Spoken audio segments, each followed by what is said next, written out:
Hola amigos, it is Friday afternoon and in just a few hours the AuthorTube Writing Conference, or the AWC to the Cool Cats, is going to be starting.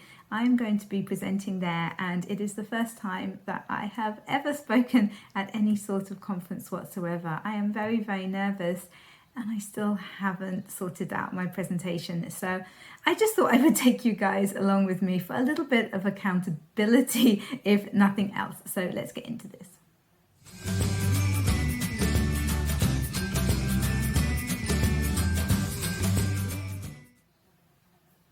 So hi there, if you haven't been to my channel before, my name is Emma Bennet. I'm a UK-based writer and freelance editor.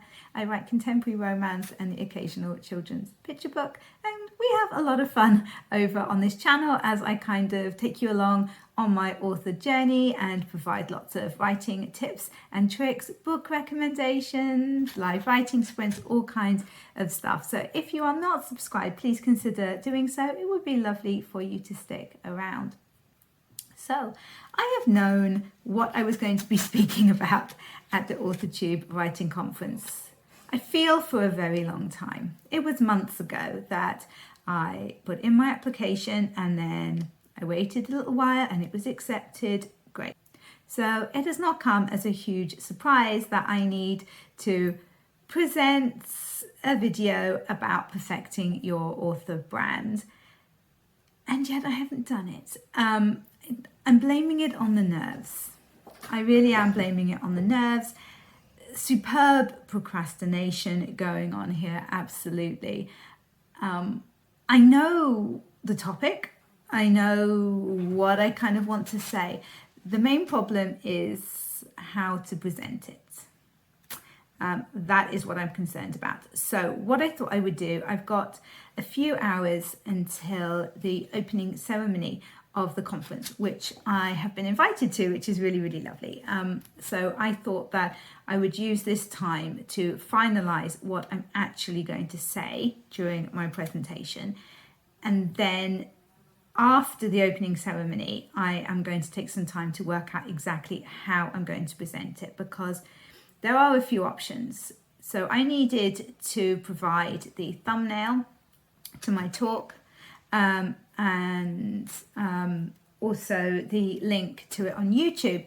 I should say the AuthorTube Writing Conference is all completely free. Anybody can enjoy all of the talks during the weekend, and it's all available on YouTube. And I will link down in the description to where you can go to a playlist, which will just kind of, you can watch everything on there, or you can kind of pick and choose and make your own individual playlist of the talks that you would like to watch, which could be really, really cool.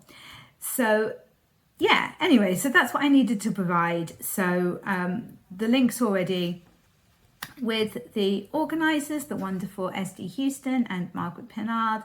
That's fine. So the ways that I can present, so it's a link to a live. So I can just like wing it, basically. I've got my notes of what I want to talk on, and I can just go live on StreamYard and just talk. So the problem with this is that I feel it might be a bit boring for people. So I've got an hour-long slot, but I need to speak for a minimum of 20 minutes, and then there'll be plenty of time for questions after that. And I need to leave a little bit of a gap so that people can get from the end of my talk to the one starting on the next hour. Yeah, so I could just, like I say, wing it, just go live and just work my way through my notes, and that'll be fine, but kind of boring. And the other thing I'm worried about regarding that is the Wi-Fi, because if my Wi-Fi decides not to play ball, then that's potentially the most dangerous way to go with that one. The other option is that I can film myself doing all my talking, and then I can start the live and I can play that video, I can present it in the live itself, and then I come back on screen to answer questions at the end. So that's potentially a safer option in that it'll all be pre-recorded, the actual kind of talk thing. Sorry if you can hear the dogs moving around there. It's quite warm here, so they're doing their thing of kind of going out into the garden, lying in the sun, getting too hot, coming back inside, cooling down, going back outside into the garden, getting too hot, whole thing. Anyway, yeah, so doing it that way means that I know that the actual talk will go well. I won't forget what I was going to say or anything like that because it's all pre-recorded. It might potentially take away a little bit of the danger of the Wi-Fi not being fantastic as well, I think. But it is a bit more technical with me being able to present the talks. I'm a little bit worried about that. We also have the issue that, again, is potentially a little bit boring unless I have something else to go with it. So then I thought, okay, I can do like a PowerPoint presentation thing. And so I can put some images on the screen to make it more interesting. But again, that's adding in more technology. And you guys know that I don't like technology that much. So basically, I'm still deciding what to do and how to do it so that, number one, I fluff up as little as possible. Number two, the technology works as well as possible. And I don't know if I have a number three. I don't think I have a number three.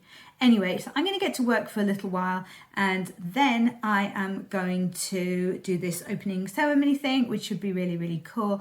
And then I will chat to you guys again and I will tell you if I've worked out what I'm going to do. I'll catch you in a little while. This section of the video is not sponsored by Google Chrome, I should point out. The opening ceremony went really well. It was really nice. Everybody being like all excited and everything, and we got to kind of say which talks we were going to be most excited for over the weekend. My friend Andy from Easy Graphics is going to be doing a talk about keywords for Amazon KDP in like 2 hours. So that should be really, really good, and I'm actually moderating for that. So yeah, that should be very, very fun indeed. So I've just got time now to work a little bit on my own presentation. So I have finished completely writing it. I've gone through it again and added a couple of other bits that I thought about adding in. And I haven't decided quite how I'm going to do it yet, but I have decided that I do need some graphics. So that's what I'm working on at the moment. They're just really simple ones, but just so that there's something more interesting going up on the screen rather than just me yabbering away. So that's cool. I found like a nice template on Canva. I use Canva for anything like this, for thumbnails or whatever.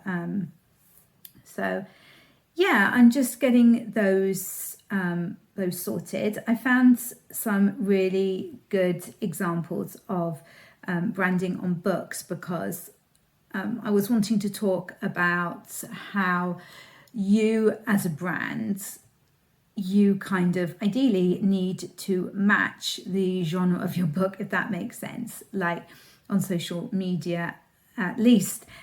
So my books, I write contemporary romance. They're very girly. The colours are very pretty. They're generally set in the countryside. And so that's what is on my social media. You will see lots of lovely Welsh countryside. You will see plenty of my dogs. You will see some baking, just kind of like girly stuff. I guess quite British girly stuff, I suppose. Whereas like another example I used was my friend SD Houston's new book cover for her book A Curse of Scale and Feathers. She's actually got a Kickstarter going for that at the moment. I will leave a link to that down in the description below. But the cover of that book is just so perfect for a fantasy book. It's absolutely gorgeous. Lots of blues, lots of silvers, lots of kind of swirly, curvy writing. It just fits it so well. Whereas if she'd stuck something that's like one of my covers are gorgeous. I love my covers, but they're lovely covers for contemporary romance. Well, especially for sweet contemporary romance. They don't suit fantasy. Another example I used was my friend R.C. Scott. He writes horror and he has some great graphics that he puts out Absolutely fantastic. Just everything says horror on them. The images, the fonts, the actual wording used, everything. So it's been quite fun to add those into the presentation, but I still haven't decided whether I'm just going to wing it and do it all live or whether I'm going to pre-record. So yeah, I'll have to get back to you on that again. I'm still debating. I will decide soon, I promise. Hey, I'm back again. It's Sunday and I have just finished doing my presentation for the AWC and it went really well actually. So I was up until, about 2 in the morning. I was working on my presentation until about 1:15, I think it was. So the actual kind of presentation bit that I filmed was about 22 minutes and I had like 12 different sort of slides which I put into the video to make it more interesting, which is what took me the time because, as I say, I'm not very good at the technology things, but I did it and it looked cool. So then I played that video through StreamYard, and then when the video had finished I joined in the stream myself and I answered questions and chatted with people in the chat, and that was the really, really great bit because there were loads of lovely people. Some of my wonderful friends were there to support me and they asked really, really great questions which I was able to answer, and yeah, so it was really good. Extremely nerve-wracking. I really was so nervous. I think once it got going, it wasn't too bad. Once I could see that the technology was kind of working and everything, that was the main worry. But then the actual speaking and stuff was pretty terrifying as well. But I did it. So that's really cool. It was a really, really great experience. And yeah, I'm really pleased that I did it.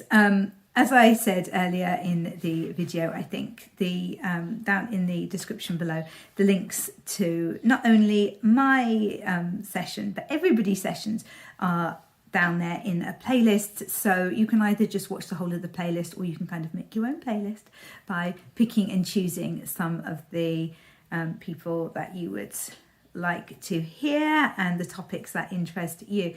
It's an amazing resource, this conference, and it's like, unless people actually take their videos down individually, all the content is going to be on YouTube for, as long as YouTube is there for, if you like. So all the stuff from last year, for example, there's another playlist of that, and some of those are absolutely brilliant. I don't think I've watched everything from last year, but I have watched a lot. I'm still working my way through the ones from this year. Some of my friends did some fantastic presentations. They really, really did. I loved Margaret's Pinard's. Hers was really, really clever. My friend Andy, I mentioned before, I loved his. Estelle's was really, really great as well. Just so many really, really great presentations. And Shannon and Margaret do such an amazing job organising the conference. It's just fantastic. It's a huge job for them and they are so appreciated. I think everybody taking part, we're all very, very thankful to them. And yeah, it's just a fantastic resource that is out there now, and it was really great to be part of it. I'm going to go and take part in the closing session now. It's just kind of a short little session where just kind of talking over our favourite moments from the conference, and I think there's going to be a load of prizes that are going to be drawn as well, because there's been some feedback forms to fill out and then you get entered into competitions, so that should be really fun as well. Thank you so much for joining me along, and I really feel that you guys helped me to get this thing done. Don't be like Emma, guys, okay? Don't procrastinate, just get it done. Seriously, it's not worth it. Learn from my mistakes, and also subscribe if you're not already, because we have a lot of fun here, and if nothing else, my actions make you feel better about yourself. Catch me in the next one.